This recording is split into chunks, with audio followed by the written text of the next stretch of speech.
नमस्कार दोस्तों। पूरे 500 सालों के बाद बन रहा है दिव्य और दुर्लभ महाशुभ योग चैत्र नवरात्रि के किसी भी दिन, खासकर अष्टमी या नवमी तिथि के दिन चुपचाप गाय माता को खिला दें। यह एक छोटी सी चीज, रोडपति भी होंगे, करोड़पति मिलेंगी, सभी संकटों और कष्टों से मुक्ति, मृत्युदंड, पितृदोष तुरंत हो जाएगा खत्म।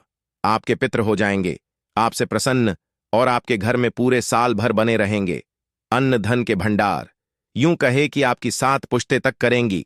रुपयों पैसों पर राज 7 पुश्तों तक बैंक बैलेंस बढ़ता चला जाएगा। सभी दुख दूर हो जाएंगे और सुख आपके पास आ जाएंगे। सुख आपके कदम चूमेंगे यदि आप यह एक छोटी सी चीज गाय माता को खिला देते हैं। चैत्र नवरात्रि अष्टमी और नवमी तिथि के दिन इतना दुर्लभ संयोग है पूरे 500 वर्षों के बाद। जी हां दोस्तों, यकीन मानिए, यदि आप इसे खास चीज को, छोटी सी चीज को चैत्र नवरात्रि के किसी भी दिन गाय माता को खिला देती है तो तत्काल गरीबी आपके जीवन से एक समाप्त हो गई, खत्म हो जाएगी। गरीबी का नामो निशान खत्म हो जाएगा, पितृ प्रसन्न हो जाएंगी। यह मान लेना, यदि आपके पितर आपसे प्रसन्न होंगे तो फिर आपको कुछ करने की आवश्यकता नहीं है। मित्रों को प्रसन्न करना है, इतनी दुर्लभ संयोग में है इस बार मधुमेह अवश्य। तो दोस्तों, यदि चाहते हैं कि जीवन से तत्काल गरीबी समाप्त हो, पितरों की आपके ऊपर कृपा बरसी, कभी भी अनंत धन की कमी आपके घर में ना हो, बैंक बैलेंस 7 वीडियो तक आपके घर में बना रहे, तो दोस्तों वीडियो को पूरा देखना।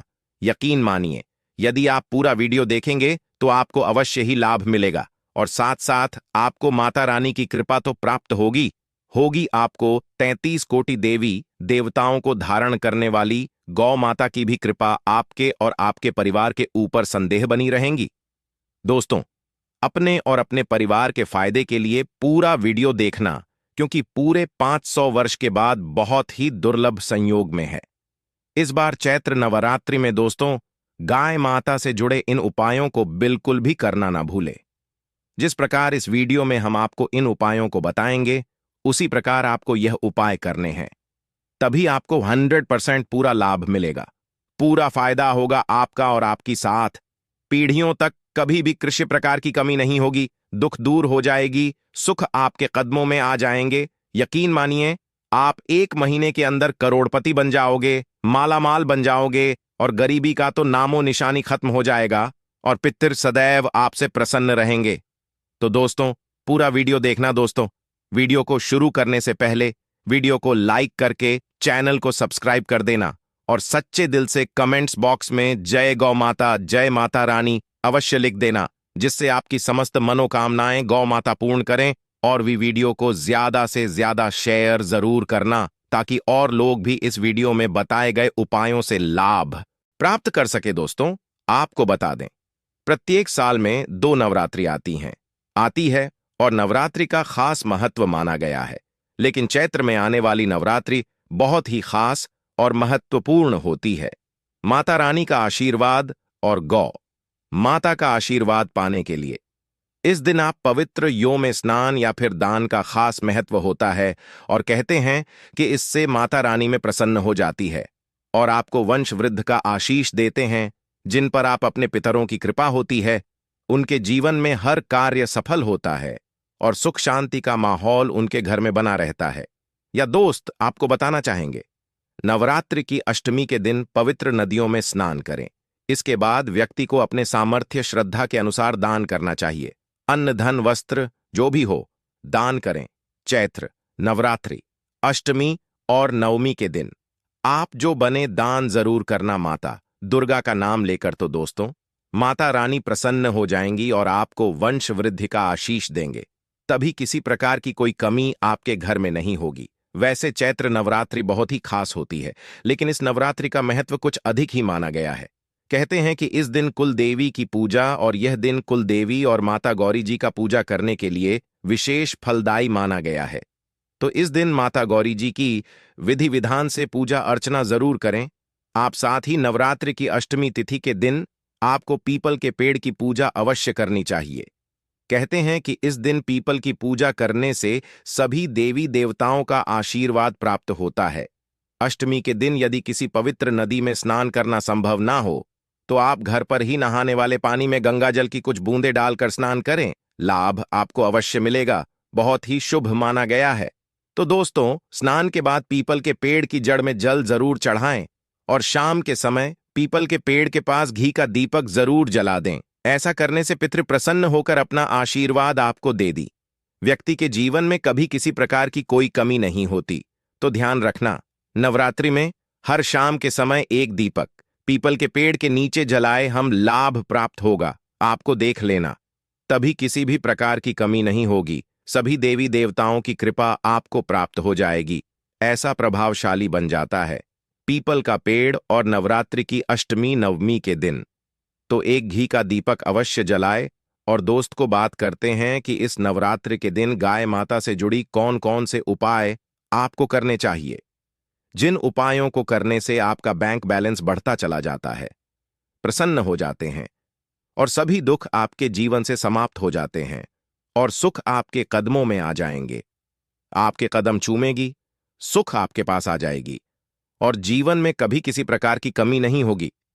तत्काल गरीबी समाप्त हो जाएगी। गाय माता से जुड़े इन उपायों को आपको बताने वाले ध्यान से चुनना किस प्रकार आपको उपाय करने हैं और जैसे बताएं उसी प्रकार ही करना और ध्यान रखना। पूरा वीडियो ही देखना, तभी आपको इनमें बताए गए उपायों का लाभ मिलेगा। चलिए शुरू करते हैं। गाय माता से जुड़े कौन कौन से उपाय आपको भाद्रपद नवरात्रि के दिनों करनी चाहिए, चलिए शुरू कर दें दोस्तों। सनातन परंपरा में गाय माता गंगा और गाय माता त्री का बहुत ज्यादा धार्मिक महत्व है। मान्यता है कि वह माता के शरीर पर 33 कोटि देवी देवताओं का वास होता है। गौ माता की सेवा एवं पूजा करने वाले जातक पर इन सभी देवी देवताओं की कृपा बरसती है। गौ सेवा सेना सिर्फ इस जन्म के बल्कि पूर्व जन्म के भी दोस्त दूर हो जाते हैं। प्रत्येक सुबह जब आपके घर में बहुजन बनना प्रारंभ हो तो सबसे पहले बनाई गई रोटी को आप गौ माता के नाम से निकाल दें और भोजन करने से पूर्व वह माता को इस रोटी को खिलाए। यदि संभव हो तो काली गाय माता को खिलाए। यदि यह काली गाय माता ना मिले तो सफेद गाय माता को भी आप खिला सकते हैं। प्रत्येक पूजा और मांगलिक कार्य में दो माता या उनसे जुड़ी चीजें जैसे गाय माता का गोबर गोमूत्र, गाय माता का दूध अथवा गाय माता के दूध से बना घी अवश्य शामिल करें। इससे आपको पुण्य प्रभाव की प्राप्ति होगी। सनातन परंपरा के अनुसार जिस घर में गाय माता होती है उस घर से जुड़े सभी वास्तु दोष स्वतः ही समाप्त हो जाते हैं। किसी भी पूजा में गाय माता से प्राप्त पंचगव्य युक्त पदार्थ का उपयोग अवश्य शामिल करें, क्योंकि पंचगव्य के बिना कोई भी पूजा पाठ और हवन सफल नहीं होता। या दोस्तों, गाय माता की कृपा पाने के लिए प्रतिदिन, सप्ताह अथवा महीने में परिवार समेत एक बार गौशाला जाने का नियम जरूर बनाएं और वहां गायों को हरा चारा जरूर खिलाएं। इससे आपको फलों की प्राप्ति होगी और साथ ही साथ गौ सेवा और गौ पूजा से नवग्रह शांत हो जाते हैं और इनसे जो दोषों का निदान हो जाता है। गर्मियों में गौ माता को पानी पिलाएं और नवरात्रि में गौ माता को गुड़ अवश्य खिलाएं। यह ध्यान रखें कि गर्मियों में गाय माता को गुड़ न खिलाएं। अनेक देवी देवताओं को अपने शरीर पर धारण करने वाली गौ माता से जुड़े कई शुभ और अशुभ संकेत भी होते हैं। मसलन गाय माता का दूध धोते समय यदि गाय माता ठोकर मार दी और सारा दूध बिखर जाए तो अपशगुन होता है। यदि कोई यात्रा पर निकल रहा हो और गाय माता अपने बछड़े को दूध पिलाती सामने आए तो निश्चित रूप से जिनसे यात्रा के लिए आप निकले हैं वे यात्रा आपके लिए अवश्य सफल होगी और वह का जिसके लिए आप निकले हैं वे अवश्य ही पूर्ण होगा। यात्रा पर जाते समय बाई और गाय माता की आवाज आना और रात्रि में गाय माता की हुंकार करना भी शुरू होता है। दोस्तों, सत्य साथ गाय माता के साथ आप भूलकर भी यह काम ना करें, अन्यथा मिलता है घोर नरक और जीवन भर की परेशानियां। दोस्तों, गाय माता को रास्ते पशु बनाए जाने और इन्हें मौलिक अधिकार दिए जाने की बात हो रही है तो सवाल उठता है कि गाय माता जब भारतीय संस्कृति का अहम हिस्सा है तब भी गाय माता के साथ लोग खराब व्यवहार कैसे कर लेते हैं। गाय माता दर दर भटकती रहती है, घर पेट इन्हें चारा तक लोग नहीं देते। गाय माता जब तक दूध देती रहती है को उनकी सेवा होती है और जैसे ही दूध देना बंद कर देती है तो लोग इन्हें उनकी किस्मत पर छोड़ देते हैं। सड़कों पर और गलियों में भटकने के लिए ऐसे में गोवंश जीवों को कोई डंडे से मारता है तो कोई उन पर पानी डाल देता है। कभी वाहनों से इन्हें ठोकर लग जाती है तो कभी बीमार होकर बेचारी एक गाय माता दम तोड़ देती है। ऐसे में जरूरत है इन बातों को जानने की कि गाय माता को लेकर शास्त्रों में क्या कहा गया है। गाय माता के साथ आपको कैसा व्यवहार करना चाहिए। या दोस्तों, गाय माता को कभी भी मारना पीटना नहीं चाहिए। शास्त्रों में गाय माता को माता का दर्जा दिया गया है। गाय माता को मारने पीटने वाला माता को मारने पीटने वाले के समान बाप का भागी माना जाता है। ऐसे घरों को नरक लोक में वर्षों तक कष्ट भोगना पड़ता है। अगले जन्म पशु योनि में मिलता है। कथा है कि गौतम मुनि ने गलती से गाय माता को डंडा मार दिया था, जिससे गाय माता की मृत्यु हो गई थी और इस पाप से मुक्ति के लिए इन्हें वर्षों तक तपस्या करनी पड़ी। भगवान श्री कृष्ण जी ने बैल स्वरूप में आए वृत्तासुर का वध कर दिया था, जिससे मुक्ति के लिए भगवान श्री कृष्ण को पूर्ण तीर्थों को एक कुंड में बुलाना पड़ा और इस कुंड में स्नान से वह पाप मुक्त हो गई थी। या दोस्तों, साथ ही साथ जो लोग पानी पी रही गाय माता को भगाते हैं वे घोर पापी के बागी बनकर नरक भोगते हैं, ऐसा पुराण में बताया गया है। जबकि दो लोग गाय माता के लिए प्याऊ और चारा बनवाते हैं वह महाभाग्यवान होते हैं। ऐसे लोग घोर पाप से मुक्त होकर स्वर्ग आ जाते हैं और बड़े ही धनवान कुल में जन्म लेकर सुख भोगते हैं। और साथ ही साथ आराम कर रही गाय माता को कष्ट देकर कभी भी उठाना नहीं चाहिए। कहते हैं कि जिस स्थान पर गाय माता बैठी है वहां से नकारात्मक ऊर्जा समाप्त हो जाती है। गाय माता की बैठने की जगह को जो लोग नियमित साफ रखते हैं वे पूर्व जन्म में किए गए जाने अनजाने में पापों से मुक्ति हो जाते हैं और गोलोक में स्थान पाते हैं। गाय माता को डंडा मारकर उठाना, पानी डालकर उठाने से मनुष्य पाप का भागी बनता है और अगले जन्म में उसे दर दर भटकना पड़ता है। और साथ ही साथ शास्त्रों में बताया गया है कि गाय माता का दूध उसके बछड़े के लिए होता है। गाय माता का बचा हुआ दूध ही मनुष्य को लेना चाहिए, लेकिन कुछ लोग एक बार गाय माता को दोहो लेने के बाद फिर से बछड़े के लिए बचा हुआ दूध भी छूर लेते हैं। ऐसा करना घोर पाप कहा जाता है। ऐसे दूध को निकालने वाला और ग्रहण करने वाला दोनों ही पाप के भागी बन जाते हैं। दोस्तों, साथ ही साथ शास्त्रों में कहा गया है कि गोवंश यानी गाय माता और बैल के पीठ पर नहीं बैठना चाहिए। इनकी पीठ पर बैठने से महापाप लगता है। ऐसे लोगों को नरक की यातना भुगतनी पड़ती है। एकमात्र महादेव के अंश के उत्पन्न नंदी ही गोवंश है, जिस पर स्वयं महादेव और महादेवी सवारी करती है। क्योंकि नंदी ने स्वयं अपनी एक शासी महादेव की सवारी बनना स्वीकार किया था। और साथ ही साथ शास्त्रों में गाय माता के दान को बहुत ही महत्व दिया गया है। लेकिन ऐसी गाय माता का दान कभी नहीं करना चाहिए जो बूढ़ी और बीमार हो। कठोपनिषद में नचिकेता की कथा भी इस संदर्भ में है कि जिस नचिकेता ने पिता द्वारा बूढ़ी गाय माता को दान करने पर आपत्ति जताई थी, दूध देने वाली और बछड़े सहित जो लोग गाय माता का दान करते हैं वह महान पुण्य को प्राप्त करके स्वर्ग में एक स्थान पाते हैं।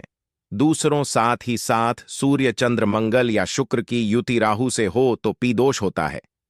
यह भी मान्यता है कि सूर्य का संबंध पिता से अहमद, मंगल का संबंध रक्त से होने के कारण सूर्य यदि शनि, राहु या केतु के साथ स्थित हो या दृष्टि संबंधी हो तथा मंगल की युति राहु या केतु से हो तो पितृदोष होता है।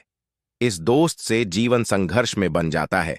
यदि पी दोष हो तो गाय माता को नवरात्रि के किसी भी दिन को रोटी, गुड़, चारा आदि खिलाने से पीढ़ा दूर से समाप्त हो जाता है। साथ ही साथ देसी गाय माता की पीठ पर जो खुद को उबार होता है वह बृहस्पति गुरु है।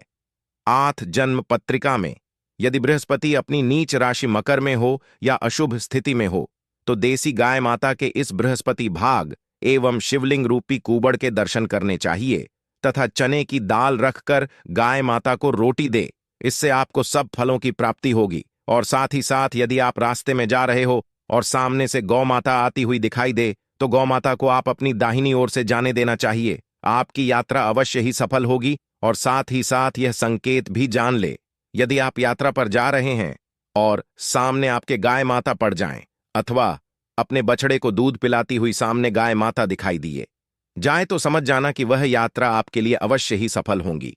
और साथ ही साथ जिस घर में गाय माता होती है उसमें वास्तु दोष स्वतः ही समाप्त हो जाता है। और साथ ही साथ आपको बता दें कि गाय माता को आप जो भी रोटी बनाएं, प्रतिदिन ताज़ी रोटी ही बनाएं। गाय माता को अगर आपने रोटी बनाई है तो कोशिश करें कि उस रोटी को आप तुरंत ही गाय माता को दे दें।